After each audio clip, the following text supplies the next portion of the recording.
video, I'm walking you through how to do sitting floor arm glides. Now, this is another tough exercise to do.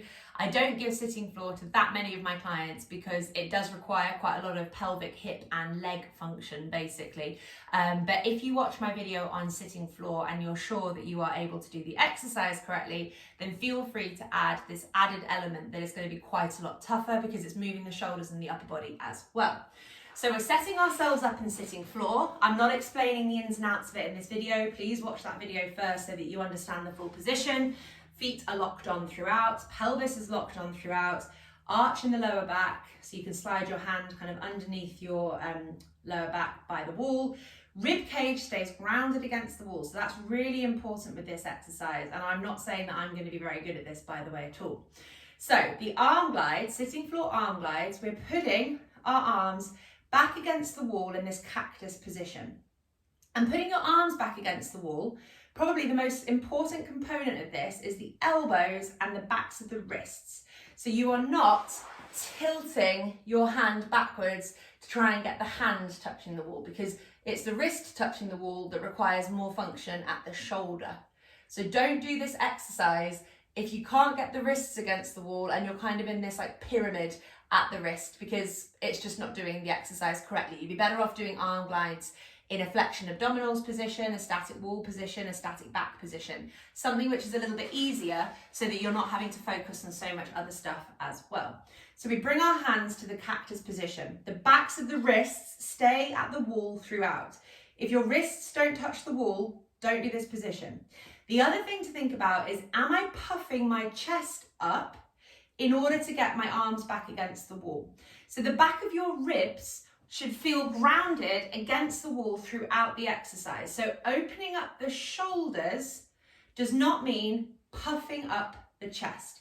So lots of people are so tight in their shoulders that rather than opening their shoulders, they actually just compensate through the rib cage. So the rib cage stays grounded against the wall, the pelvis tilts forward so that there's an arch in the lower back, the feet stay locked on in dorsiflexion in a nice straight line out of the hip.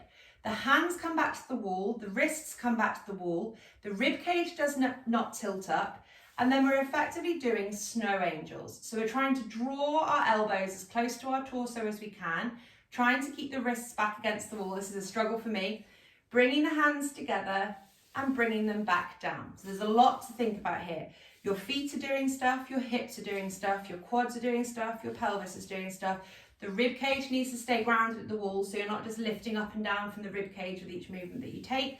And it is the movement from the shoulder blades that is really driving this upwards, downwards rotation of the scapula.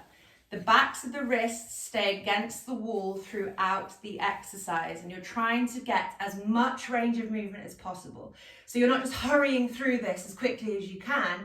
You're really going nice and slowly, trying to get the fingers to touch using the muscles of the shoulders, and also trying to get the elbows right into the side using the muscles of the shoulders. Always go after perfect form, or not perfect form, but attempted perfect form and attempted maximum range of movement, rather than going after speed or numbers of reps. I don't care if you do 60 reps badly. I'd rather you do 5 reps really, really well and knacker yourself out in the correct way. So I'm going to do 10 more of these, keeping my rib cage grounded, using the muscles of my shoulders to pull the elbows really close to the side as far as I can. Wrists stay at the wall, and up and down I go. Your range of movement here might be smaller, but as long as your wrists are touching the wall, then that's absolutely fine. So as long as the rib cage isn't puffing to achieve the movement and the wrists stay against the wall, you're going to be working this in the way that we want you to. And like I said, if this is too hard, do the same exercise, but in an easier position where there's not quite so much demand through the pelvis and through the hips as well. Do 3 more. 3, 2, and 1. That is sitting floor arm glides, and I need to do that one more because that is super hard for me to do.